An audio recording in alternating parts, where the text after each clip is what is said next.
everyone, I'm here with Raelan Agle, and she is the creator of the course Lifestyle Pacing, Tools for Optimizing Your Energy and Achieving Your Goals. Hi, Raelan. Hey, Lindsay, thank you so much for chatting with me today. I'm excited to take part in this. Yeah, no, thank you for being here so much. So I was wondering if you can tell everyone a little bit about your program and what it offers. Sure. So if people who don't know who I am, aren't aware of my story, I lived with chronic fatigue syndrome, or ME/CFS, for about 10 years before finally fully recovering.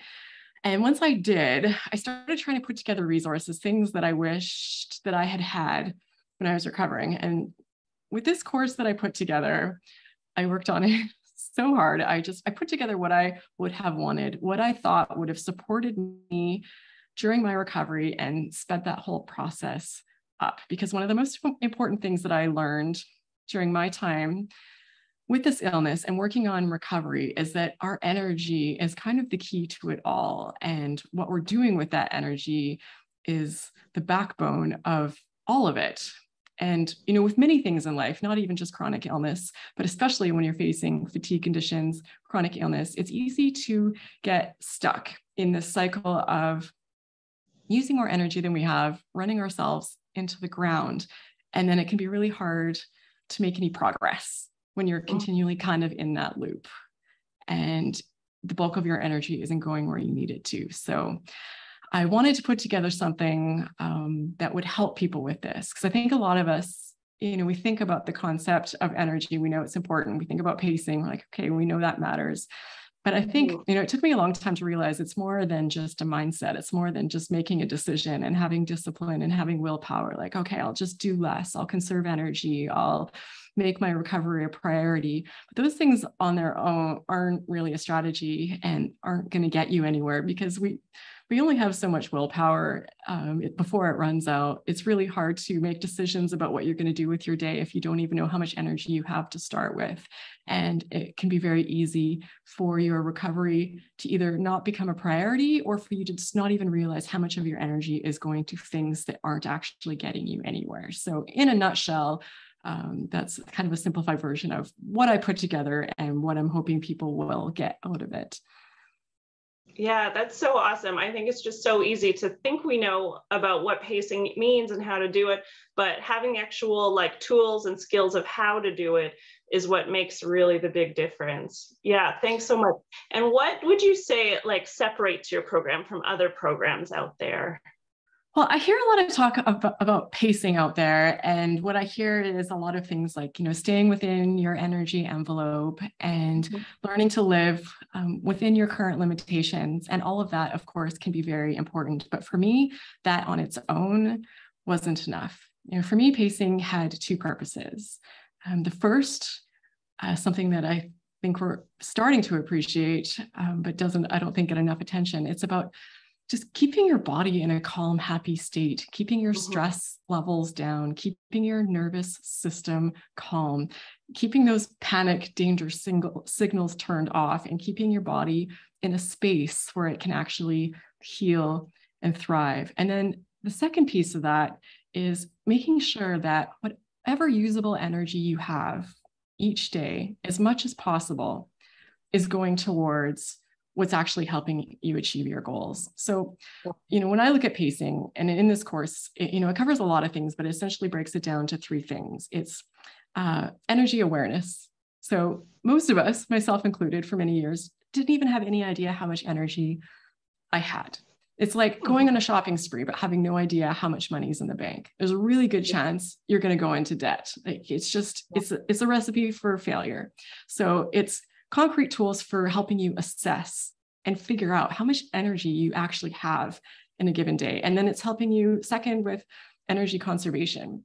Like we hear a lot about the 80-20 rule. So 80% of our results in life come from 20% of our efforts and our energy. And when we already have limited energy to start with, we can't afford to be, diverting that much energy towards things that aren't helping us achieve our goals. So it's figuring out those energy vampires, figuring out how to, scale down, and having tools and strategies and ideas for how to do that, to make sure that you're not wasting energy on things that you can't afford to be spending it on. And then the third piece is on energy allocation, because it can be very overwhelming when you're trying to navigate your recovery. There's so many things out there to consider, so many programs, so what is really important? So it's walking you through and tools for helping you figure out what truly matters to you and where you want to zero in your energy, so you're not overwhelmed and trying to do, a zillion different things at once.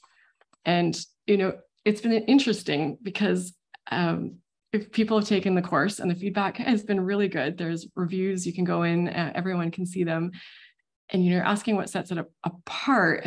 And it was very interesting for me to hear, because this program is very affordable, and people who are new to the platform can actually do it for free. But they're saying, despite all the research that they've done, the expensive programs that they've taken, they're finding really simple, usable tools in this that they're not finding anywhere else. So yeah, coming from my experience, things that I wish I had, things that were really helpful for me. Yeah.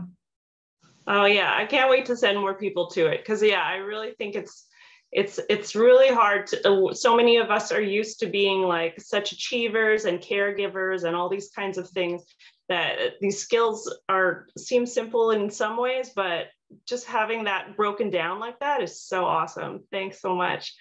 And then our last question, just to get a little personality, what animal do you think you would be? Or an animal, and why would you be such an animal? I love this question, and I am so curious to hear what other people say in their interviews, but I'll tell you mine, because it's something actually I've thought quite a bit about. So I would be a bonobo. Oh, nice. And the reason, because humans, our two closest relatives are chimpanzees and bonobos. And my husband and Jeffrey and I like watching a lot of nature documentaries. So, we see kind of about how they live. And when I look at them, to me, it kind of, in a simplified way, sums up humans. The characteristics of these two different species, I can see them in both of us. And, humans can be wonderful and beautiful and compassionate and loving. And kind, but can also be, violent and brutal and a bit ruthless. And when I look at, chimpanzees and bonobos, chimpanzees, although I'm sure they have a lot of great qualities, can also be very territorial and violent and a bit brutal. But bonobos are very peaceful, and they're not territorial and, not violent, and they just seem to live so well. So it's kind of like they've taken the best parts, or not taken from us, but they kind of live some of the best parts that humans have. So that's my kind of dream utopia that I've made a bonobo life to be. I'm sure it's has its own challenges, but yeah, if I could pick another animal to be, that would be it. Oh my God, that is such a great answer. It's true. It's like the chimpanzees are more violent, and bonobos solve their conflicts with love, and it kind of combines with humans. But the bonobos are the better. Yeah, I love that answer. Awesome. It will hopefully inspire people to look up bonobos, I think. Yeah.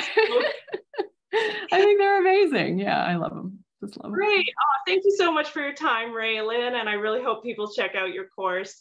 And thank you for being here today. Oh, thank you so much, Lindsay, again. And thank you for everything that you're doing. I know it's so overwhelming with everything that's out there now. I love that we have so many options. That is just such a gift. But I get how that in itself creates its own challenges for people. So I really appreciate everything that you're doing. And thank you for including me in it.